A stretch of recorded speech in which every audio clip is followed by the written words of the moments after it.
Look at him now. I got him hopping in that photo. Look at him now. Baddest ones trying to kick it like a dojo. Yo, we are back at it. Big Stock here. What's Or up? there, I should say. Right, Choco here. Right Big here. Stock. Big Stock there. I'm over here. I'm over there. JD's I'm in everywhere. JD's in the building. We're here at Rolling Sevens, and this is Sharp Tank episode 11.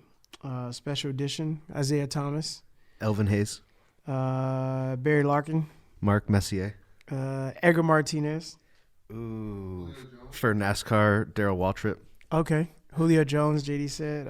Yao Ming. For our soccer heads, Didier Drogba. Oh, Drogba! That's what they call me at work. They're like, Drogba. Edelman. The NFL single game passing leader, Norm Van Brocklin. Oh, you went deep. Okay. How in the passing? It's Larry a passing Fitz. league, man. It's Yeah. a passing league. How is he still the NFL record holder for single yards in a game? I don't know, man. That's crazy, bro. All right, well, man, let's jump into it. We've been holding out for a little bit, just getting busy and doing a whole bunch of things, lining some new things up, and life. The days are like full now. Like it's really, really busy, dude. It's not stopping. Yeah, It's a only lot. going to keep getting bigger. Yeah, there's a lot of things going on, a lot of new ideas, a lot of meet and greets, and setting up new things for us 6 months from now. So, hopefully those deals go through, and we keep pushing and doing what we do here at the Sharp Tank. Let's see what I got here. Let's talk trade talk right now. I know that's like a big topic. Everyone's talking about it. A lot of speculation everywhere I go. Everyone's like, "Oh, what about this and what about that?" And first, I want to say, listen, the NBA, NFL, or any association or corporation, it's a business, and that's what you sign up for. Everybody's replaceable. As I always say, no human is safe, and I don't mean that like as in safe like someone's coming to get you, but I mean like listen, it's business. When you sign that dotted line, I mean it is what it is. I get it, from a player's perspective, and the league doesn't have any respect, as Drummond said, and things like that, but it's business. I'm thinking as if I'm a billionaire and I'm trying to make moves for my assets because I got other people investing in this corporation or this team to do things to protect the investment. Well, a lot of it is too with Drummond. I mean, isn't it fair for the Pistons to feel like they got by him? Yeah. So yeah, I kind of hear you on that. I don't know. It's just yeah, and it is a business, right? You're in it. You're getting paid the big bucks. Yeah, I mean, you just gotta. You're just a piece Only of thing that of sucks somebody's is like, puzzle. when I talk to some of like the NBA guys and some of the player development coaches and even some assistant coaches that come in, the number one thing they always say is like the only thing that sucks is like the moving part. You go from a beautiful city to, I mean, I think every city has a beautiful view, right? In some part of that city or some parts of cities.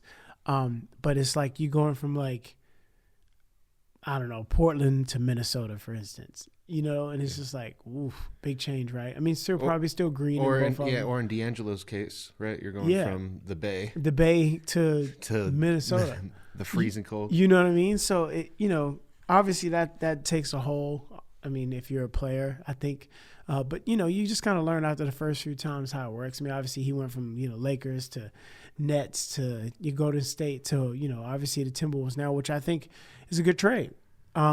I think the Capella trade is a good one as well. I mean, these two guys can get you the ball. They can get you the rock. So they need guys like Towns and need guys like Capella to catch these alley hoops and you can play the pick and roll game. I mean, which you can be super dominant. I mean, that's all Trey needed was somebody to jump out the gym it's like that. Perfect piece for Trey. Oh, Young. yeah. It makes a lot of sense for them. Man, if he's smart, I would get with Chris Paul over the summer. I'll get with Steve Nash over the summer. I'll get with some of like the best point guards you see that can play that two-man game and learn how to fake up with those two-hand bounce passes. Maybe get his left and his right hand, really a little solid stronger. Attacking the basket, yeah, finishing. I mean, he does a really good job already. Trey does already as is. I mean, obviously you see the one behind the legs where he had the guy and he laid the ball up. The guy can shoot from anywhere on the court. He's a beast, bro. He does resemble Steve Nash a lot in the way that but I think that's who he should really mold as he Yeah. grows, so that way his game isn't dependent Yeah, on the bro, you athletic learn- ability, so exactly. that he understands the space and You the can ability to conserve be some of the creative energy and just kind of like run left or right and just kind of just drop and the use dime angles. off. Yeah.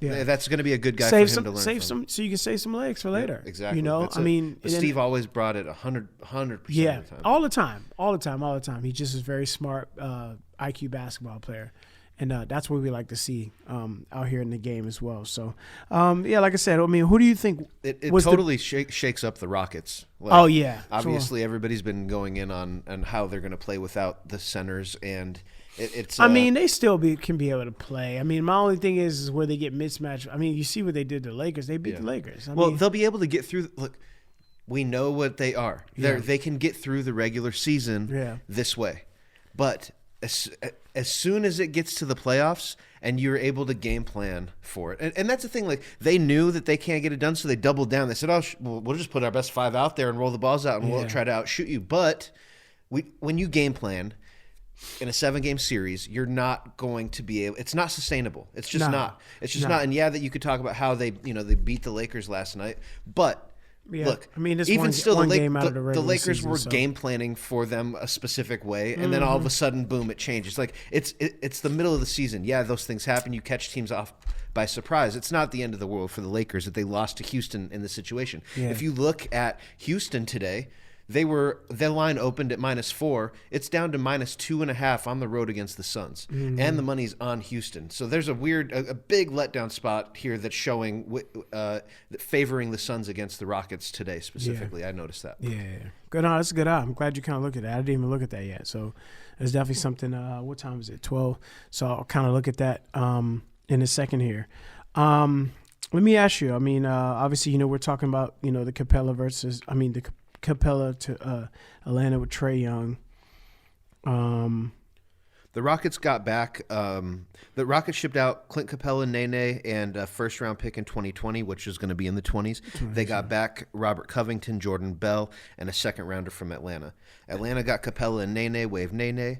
The Wolves actually acquired one of my dark horse favorite young players in the league in Malik Beasley, and that was their thing for making. He's a legit 2 combo point type guy, attacker but can shoot. He's a scorer.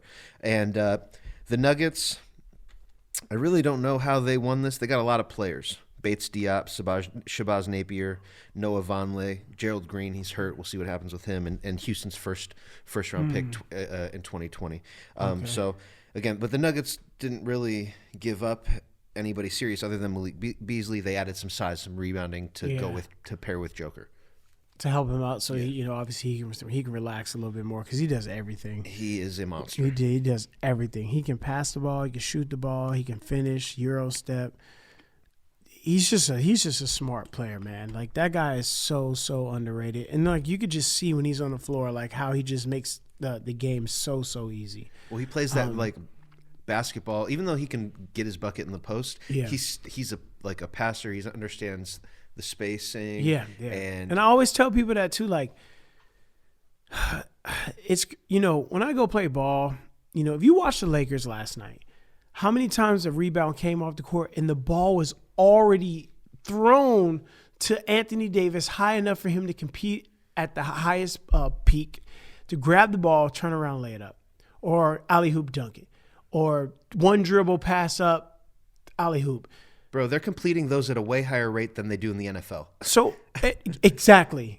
That's basically what I'm telling you is. So for crazy. all you young guys that are out there, are you ABA players, are you D2 players, D1 players, recreational hoop players, overseas players, whatever. Your Tark Rec pickup. Whatever it is. Even down to middle school basketball. Whatever you're playing, those are the things you guys need to be paying attention to. Your fastest guy should be up the court already as soon as that rebound comes. There's no reason why I need to be there. When I used to play pickup ball with a couple of my boys, and Lou, I used to score 20, 25 points just off that when I played in the Lifetime League. Lou used to just throw me the ball. As soon as it hit the rim, I just grab it and lay it up.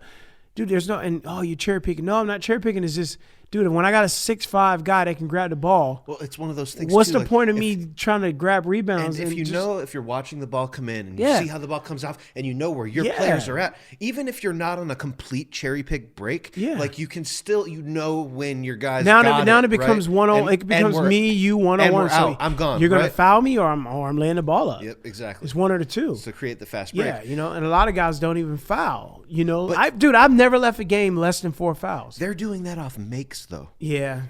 They're doing that off makes. Yeah, and that's what's crazy. scary. That's crazy. I haven't really seen any other team. Like, this is a new evolved LeBron full court pass thing. Yeah, like it looks like LeBron and D Wade again. Kevin Love. You know what I mean? You see, that too. So I mean, and that's how you score buckets because the defense isn't waiting. I mean, they're not waiting. They're not anticipating it. They're lost. They're asleep. And that's how you kill. You kill when they sleep, man. I mean, use your speed.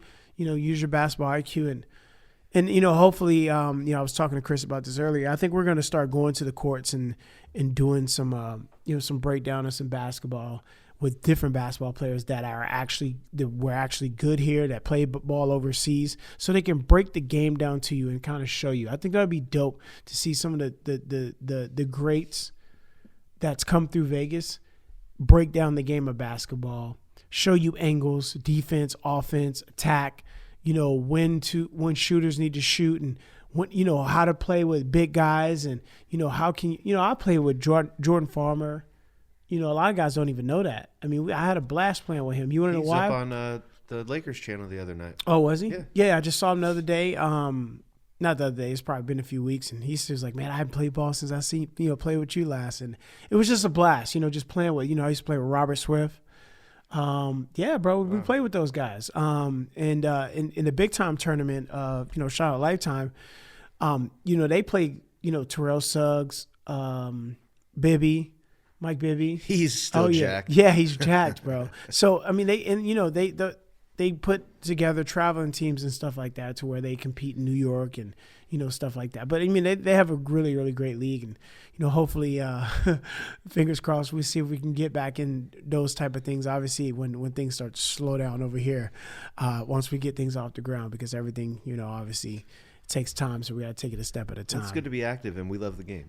Oh yeah, of course. So, who do you think won in this trade? Like, who do you think was the best win? Like, who was like, oh man? Look, when it first came out, I was underwhelmed. I was like, ew, like this is the most boring thing I've ever seen in my entire life. Okay. However, I think the Rockets lost.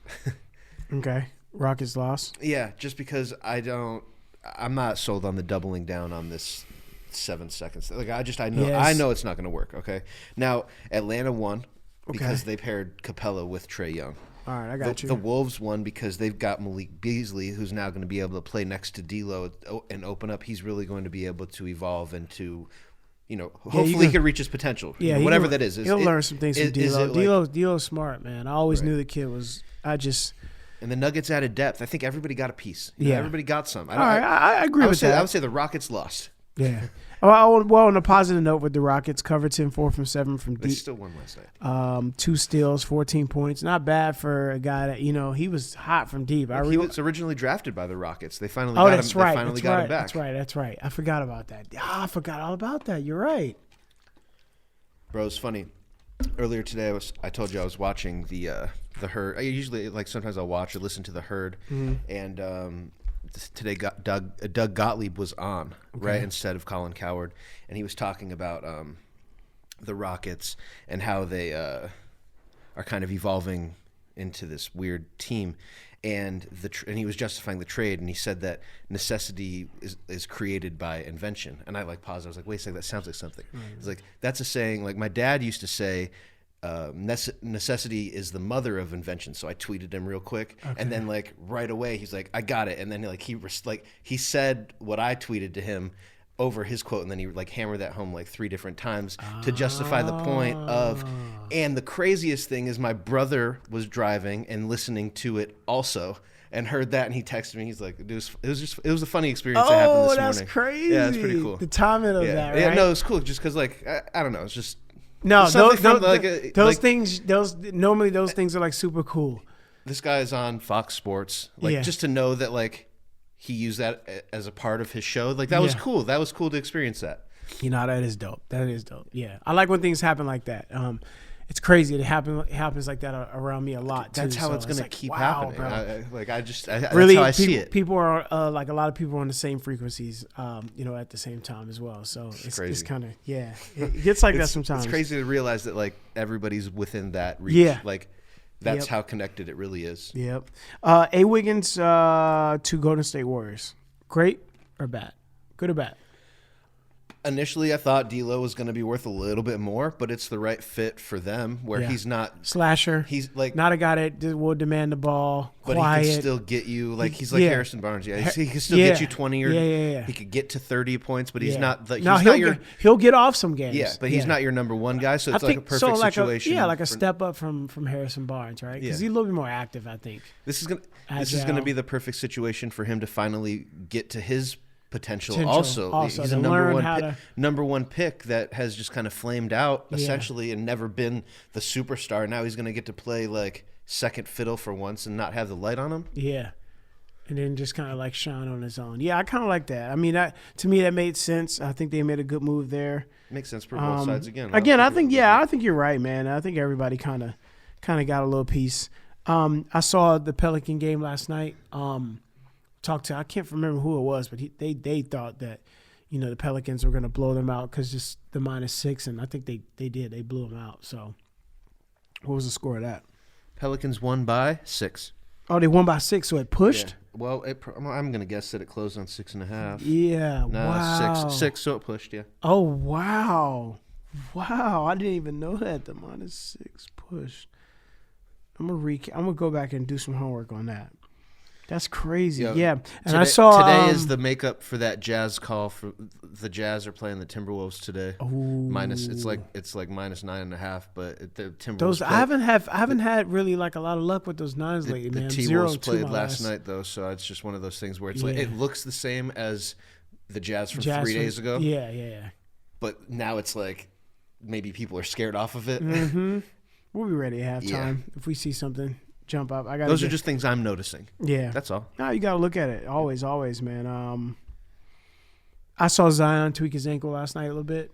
And again, I know you guys will probably disagree with me, and I know it won't happen this way just because obviously the time it was time sensitive to get him back, and there's money behind it, and they got sponsors and they need him on the floor. If he can play, he can play. They want him on the floor. The money is literally the only thing that it boils down to. Yeah, I mean, I don't care what no one says. That's what it is. That's what it is. Too much money invested in him for him to be sitting around. And I get it because they want to get more commercials and they want, concessions. They want people to come to the games because that's what they're coming to see. They didn't have the whole buildup of the process. But I mean, those guys been playing good without him as well. Brandon Ingram's getting off. Lonzo's starting to come around a little bit. Like Ingram's the happiest dude in the world that Zion's hurt, that got hurt again, man. Oh man, because they took the ball away from him. Yeah. They started running everything through Zion, and Brandon Ingram is a first-time All-Star. And all of a sudden, he's not getting touches anymore. Yeah. What? Yep. What? I don't know, man. Why not let Zion and Brandon Ingram get into a lot of pick and roll? What's wrong with that? I don't know. How deadly would that be? It'd be very good. Oh. I like it. I think they should get in that rotation. They should run that a lot more. They need to take the ball out of Zion. His hands are. I don't know, man. I just think he should have just sat out, man. Just sit out and learn the game of basketball. I think he should be done for the year. I think he should still probably drop a few pounds. Just a few more. I mean, again, this is just my opinion, guys. Like, everyone has their own opinion about things, and this is what I think. You see how Ben Simmons, again, I keep bringing him up because, I mean, guys, he's still a fucking, 6'9" point guard. And sometimes when he's on that floor, man, he's killing.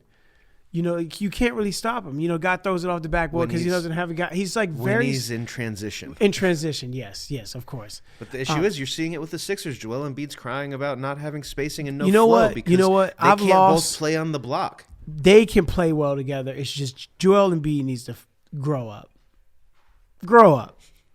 I agree with that too. If you want the ball, tell him get you the fucking ball. and do what you do. I'm so tired of these grown men. I think that Ben dude. Simmons should stop worried about the Jenners or the Kardashians or whatever and work on a jumper. Yeah, I think so. I think both of those points are right. No, you're right. I mean, and Charles said it best, and some other people said it best. There's a lot of stuff going on in that locker room.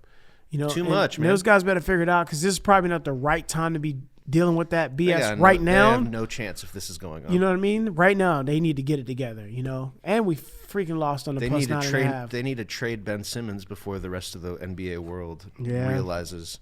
Yeah, we'll see what happens. All-Star. That West team. How did Giannis, like, if Giannis wants to be in the executive role when he's done, how on earth is he going to pitch that after this? Man, oh man, this is bro. That's like a super team. Good God, you have LeBron, Guinness, and Kawhi all on the same team. No. Oh, I'm sorry. Giannis and LeBron were the two captains. Yeah, I'm sorry. You've got LeBron, Anthony Davis, Kawhi. Yeah, that's Luka, what I meant to say. Luka, Harden. God damn. He had to take her. He's like, oh, God, boy, that's scary right there. Giannis has as the starters. Giannis, Joel Embiid, Siakam, Kemba Walker, Trae Young. That's all right. That's a nice little squad. Look, they're all stars, but like nice LeBron's team is top heavy, man. I don't know, man. That might be a blowout in that second half. I don't know, man. But they like to keep the All-Star games close, and Trae Young this is a perfect game for Trae Young to have like a monster game, like a monster game. But I think correct me if I'm wrong, the All-Star game's in Chicago. Yeah. The guys going home generally have a good chance to win MVP. That's kind of how it works. So Anthony Davis is a guy that I like if we're looking at All-Star game MVP. Anthony Davis has a good shot at putting up a monster game for the West Side. I believe it. Or Team LeBron, excuse me. Yeah. We'll see. We'll see what happens, man. We'll see. I mean, that'll be great as well. I always miss it, due to just me working and having fun. But I go back and rewatch and catch all the highlights. So, Giannis has had a lot of scrutiny with how the draft went. If you were Giannis sitting in the second pick slot, who would you have taken? In the second pick slot? Yeah, because Anthony Davis was picked first. And then he took Joel Embiid. Would you have taken somebody over Joel Embiid? Anybody because you're looking at Trae Young, James Harden, Luka, Siakam, Kawhi Leonard. Nah, I mean I think he did right there. I mean he's gonna ball out. You got two bigs. He went Siakam and he went. No. It was LeBron took AD. Okay. And then Giannis took Embiid on his first pick. With his first pick, yeah. Everybody on the East Coast right now. Let me see.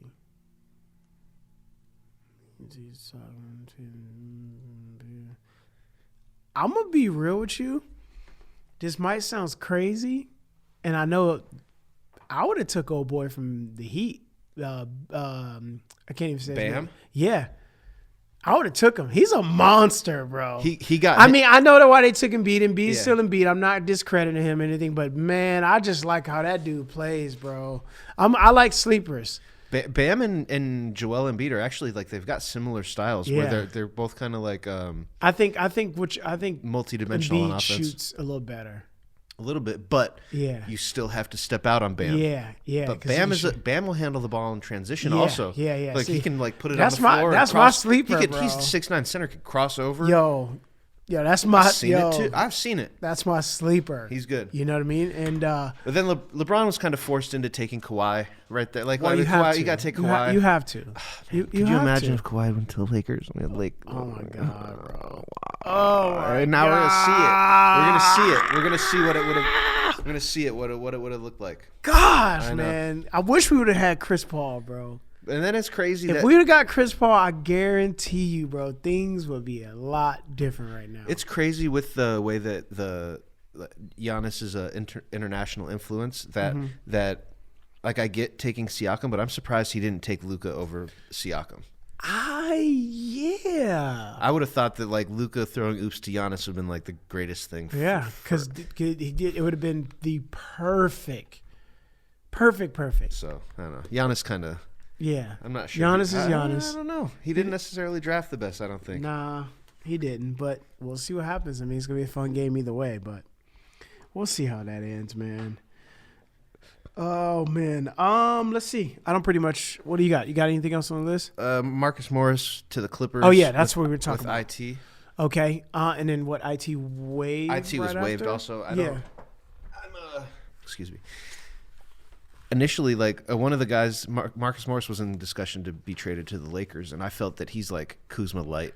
I'm not like a huge fan of him for the Lakers specifically. So when I heard there was a Clippers, I was like, yes, because I think that he's one of the guys that can kind of like uproot problems for teams. Yeah, kind of. Yeah, I don't know. He just has that rap to me, but that's neither here nor there. He's still. That's just my opinion. I think they pick up another again, bro. Like, listen, I was sitting down and I forget what time it was. I think it was like close to probably 1:00, and we're doing money at work. And I looked to the left of one of my friends that I work with, and I asked him. I said, "I bet you the Clippers won because of their bench."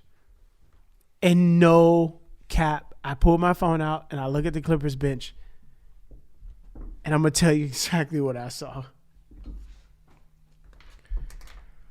Crazy. And it's crazy. Like, how did I know? You know, like I just had a feeling, because when you watch these teams sometimes, you always have to go see what their bench is producing. And obviously you know who they have on their bench that comes off that are just crushing. This is against the Heat, right? Yeah. Just 2 days ago. So stats, they beat them by, what's that? 17. They beat them by 17. Kawhi had 14. Paul George had 23. Damn, I didn't know Paul George was 5 for 7. No, but JaMychal Green had 12. Montrezl Harrell had 14. Lou Williams had 14. And Shamit, who they got for, who they trade? JJ Redick, maybe? Bro, he had 23. Bro, in 32 minutes. Bro, he had, and bro, he was 6 for 13 from deep. He was 7 for 15, 6 assists, 1 steal, right? Bro, how much is that? 4 and 2, 8, 9, 10, 11, 12, 13. Put the 3 down, carry the 1. 2, 3, 4, 5. Bro, they scored 6. Their bench scored 60-plus points. And they beat them by 17. That's what gets scary, because now that 12 from Green, now that could be 12 from Morris. This is going to be interesting because so you see a lot. Because if they go big, listen, if they go big, let's say they go Patrick Beverly. Okay, how about this? What if they put Morris at the 3, Kawhi, George, Morris, Beverly when it's time to play defense? Holy shit! The thing that I look about this is they're so deep, and I think it could actually be their downfall is that they have to play too many guys.